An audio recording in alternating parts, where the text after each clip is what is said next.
अस्सलाम वालेकुम students, biology का हमारा लेक्चर नंबर 14 है। सेकंड चैप्टर हमने स्टार्ट किया था सॉल्विंग अ बायोलॉजिकल प्रॉब्लम। इसमें हमने बताया था कि बायोलॉजिकल प्रॉब्लम को सॉल्व करने के लिए हमें कुछ स्टेप्स को फॉलो करना होता है, स्टेप बाय स्टेप जो है वो चलना होता है। तो 7 स्टेप्स को फॉलो करते हुए हम किसी भी बायोलॉजिकल प्रॉब्लम को सॉल्व कर सकते हैं। उसमें जो सबसे पहला स्टेप है हमारे पास, वो उस बायोलॉजिकल प्रॉब्लम की रिकॉग्निशन है, उसके बारे में जानना कि बायोलॉजिकल प्रॉब्लम आखिर है क्या। सेकंड पे है ऑब्जर्वेशन, के उसके बारे में अपनी ऑब्जर्वेशंस पेश करना, या पीछे जो आपने उसके बारे में कुछ पहले ऑब्ज़र्व किया हुआ है उसको बताना। नेक्स्ट थर्ड पे हमारे पास आ जाता है हाइपोथेसिस फार्मूलेशन की एक जनरल स्टेटमेंट देना, उसके बारे में अपनी ऑब्जर्वेशंस को मद्देनज़र रखते हुए। तो लास्ट लेक्चर में भी हमने एग्जांपल ली थी कि अगर आप किसी डॉक्टर के पास चेकअप के लिए जा रहे हो और आपको टेम्परेचर है, बुखार है, तो डॉक्टर जो है वो एक जनरल स्टेटमेंट देता है कि आपको मलेरिया भी हो सकता है सिम्टम्स को देखते हुए, मगर बेहतर ये है कि आप टेस्ट करवा लें। तो हाइपोथेसिस के बाद हमारे पास एक्सपेरिमेंट से पहले जो, यानी कि हमने टेस्ट की बात की, उससे पहले एक डिडक्शन आ जाता है। डिडक्शन स्टेप में ये होता है कि जो भी बायोलॉजिस्ट है वो एक लॉजिकल कॉन्सिक्वेंसेस देता है, हाइपोथेसिस का कोई लॉजिक पेश करता है सिम्टम्स को देखते हुए, वो उसे डिडक्शन कहते हैं। उसके बाद एक्सपेरिमेंट के बाद जो उसके रिज़ल्ट आते हैं उसकी समराइजेशन होती है, उसको मुख्तलिफ फॉर्म्स में, डाटा को टेबल्स की फॉर्म में, चार्ट्स की फॉर्म में ऑर्गेनाइज़ किया जाता है, और लास्ट में फिर उस जो हमारा रिज़ल्ट है उसको पब्लिश कर दिया जाता है नेशनल इंटरनेशनल जर्नल्स में, ताकि जो बाकी लोग हैं वो इसको इस स्टडी से कह लें कि मुस्तफ़ीद हो सकें। अब हमने ये जो 7 स्टेप्स हैं इनको वन बाय वन डिटेल से स्टडी करना है। तो सबसे पहले हम स्टार्ट लेते हैं रिकॉग्निशन ऑफ बायोलॉजिकल प्रॉब्लम से, कि रिकॉग्निशन ऑफ बायोलॉजिकल प्रॉब्लम का मतलब क्या है। तो इसमें हम देखते हैं कि एक बायोलॉजिस्ट जो है वो बायोलॉजिकल मेथड को कब अडॉप्ट करता है।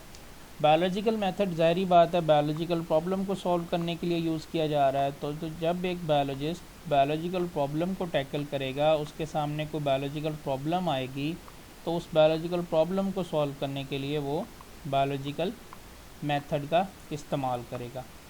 अब बायोलॉजिकल प्रॉब्लम क्या है, जैसा कि उसका नेम ही शो कर रहा है, लाइफ से रिलेटेड, लिविंग ऑर्गेनिज्म से रिलेटेड कोई भी क्वेश्चन जो है वो बायोलॉजिकल प्रॉब्लम में आ जाता है।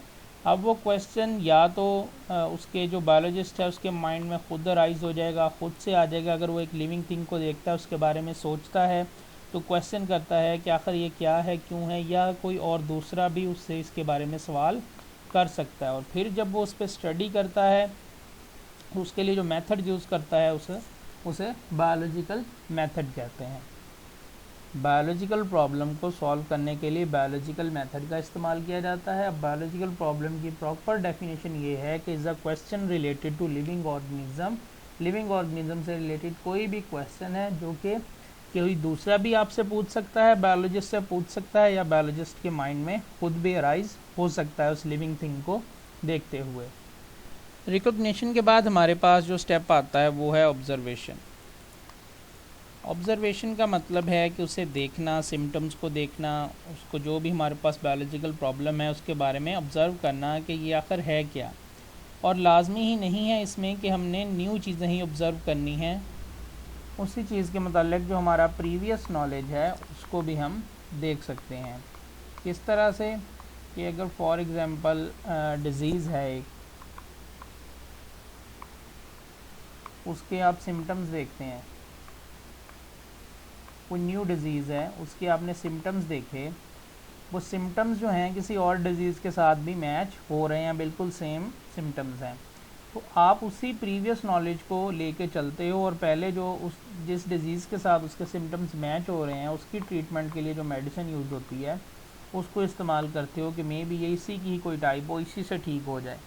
तो आप अपना प्रीवियस नॉलेज भी यूज़ करते हो। तो ऑब्ज़र्वेशन में न्यू नॉलेज भी आ जाता है कि आपने कोई नई चीज़ भी ऑब्ज़र्व करनी है, उसके साथ साथ आपने अपने प्रीवियस नॉलेज को भी लाना है। और प्रीवियस नॉलेज में लाजमी नहीं कि आपका अपना नॉलेज हो, आप किसी दूसरे शख्स के काम को भी स्टडी कर सकते हो। और जो ऑब्ज़र्वेशन होती हैं ये हमारी 5 सेंसेस के थ्रू होती हैं, हम 5 सेंसेस से ही ऑब्ज़र्व कर सकते हैं, जिसमें हमारे पास बोलना आ जाता है, सुनना आ जाता है, देखना आ जाता है, सूंघना आ जाता है, टेस्ट एंड टच। ये हमारी 5 सेंसेस जो हैं इनके थ्रू ही हम किसी भी चीज़ को जो है वो ऑब्ज़र्व कर सकते हैं। अब जो ऑब्ज़र्वेशन है इन 5 सेंसेस के थ्रू वो हम दो तरह से कर सकते हैं। या तो ऑब्जर्वेशन होगी क्वालिटेटिव या फिर ऑब्जर्वेशन होगी quantitative. Qualitative observation and quantitative observation. Qualitative observation ऐसी ऑब्जर्वेशन है जो हमें क्वालिटी के बारे में या फिर आइडेंटिटी, जिसे हम पहचान कहते हैं, उसके बारे में बताए।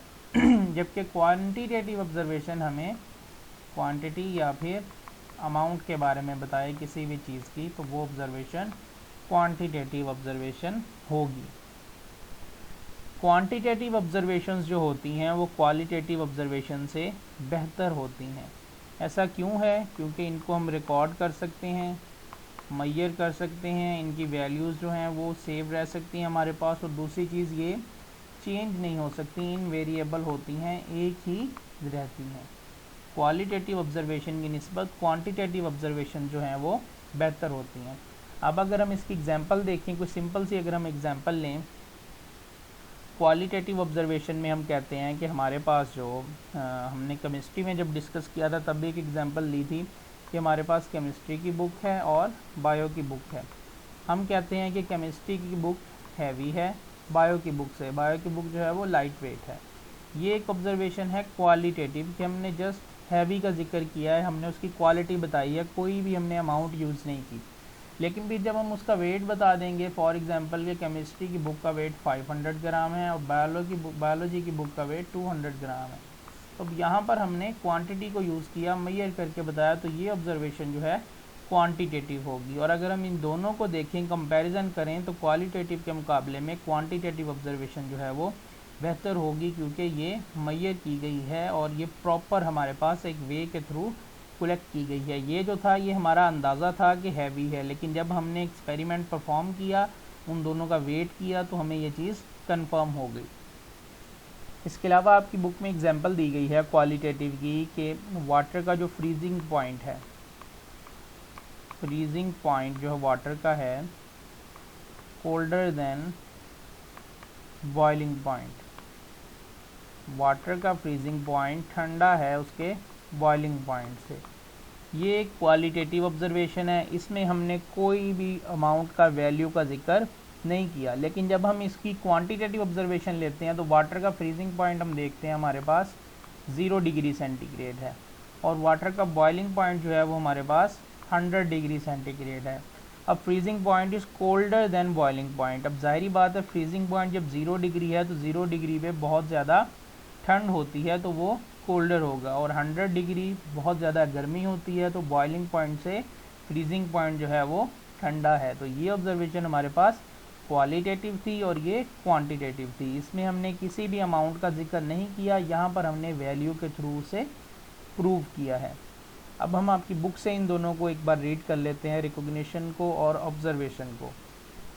तो सबसे पहले बताया गया है कि बायोलॉजिस्ट बायोलॉजिकल मेथड तब अडॉप्ट करता है जब वो कोई भी बायोलॉजिकल प्रॉब्लम उसके सामने आती है। Biologist go for adopting biological method when they encounter some biological problem. जब कोई बायोलॉजिकल प्रॉब्लम उनके सामने आती है, उसके बाद बायोलॉजिकल प्रॉब्लम की डेफिनेशन बताई गई है, is a question related to living organism. ऐसा क्वेश्चन है जो लिविंग ऑर्गेनिज्म से रिलेटेड है, that is either asked by someone, जो आपसे कोई पूछ सकता है, और comes in biologist mind by himself, या आपके माइंड में खुद भी आ सकता है।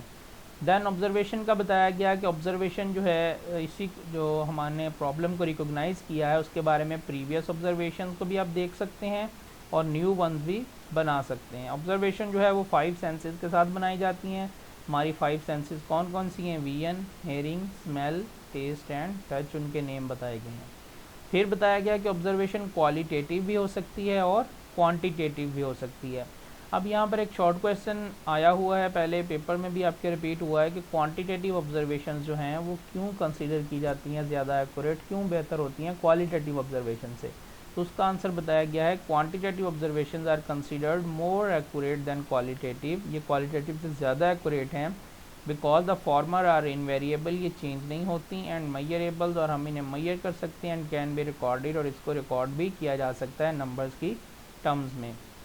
जबकि क्वालिटेटिव में हम जस्ट आइडेंटिटी या क्वालिटी बताते हैं। फिर 2 एग्जांपल्स दी गई हैं, पहले जो हमने फ्रीजिंग पॉइंट वाली बात की, फ्रीजिंग पॉइंट जो वाटर का है वो कोल्डर है बॉइलिंग पॉइंट से। और फिर क्वांटिटेटिव में हमने बताया कि फ्रीजिंग पॉइंट जो है वो 0 डिग्री है और बॉइलिंग पॉइंट 100 डिग्री है। क्वालिटेटिव में हमने वैल्यूज़ की कोई भी बात नहीं की थी, जबकि क्वांटिटेटिव में हमने वैल्यूज़ की बात की है। फिर एक और एग्जांपल दी गई है कि ए लीटर ऑफ वाटर, वाटर का 1 लीटर जो है वो एथेनॉल के 1 लीटर से हैवी है। दो चीज़ें हमने ली हैं, दो लिक्विड लिए हैं, वाटर का 1 लीटर ले लिया और एथेनॉल का 1 लीटर ले लिया। और हमने कहा है कि वाटर के 1 लीटर का वज़न जो है एथेनॉल के 1 लीटर के वज़न से ज़्यादा है।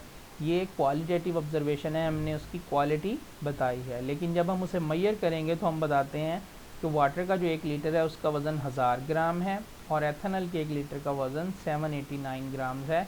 इस वजह से वाटर जो है वो हैवी है 1 लीटर ऑफ एथेनॉल से। तो क्वांटिटेटिव ऑब्जर्वेशन इसलिए बेहतर है कि इसमें हमारे पास वैल्यूज़ आ जाती हैं, हम इसे मैयर कर सकते हैं। फिर बताया गया कि ऑब्जर्वेशंस जो हैं वो किसी दूसरे के काम को भी स्टडी करके हम ले सकते हैं। Observation also include reading and studying what others have done, जो दूसरों ने किया है पास्ट में इसी चीज़ के ऊपर। अगर किसी दूसरे साइंटिस्ट ने, किसी दूसरे बायोलॉजिस्ट ने काम किया है तो आप उसको भी स्टडी करके ऑब्जर्वेशंस जो हैं वो बना सकते हैं।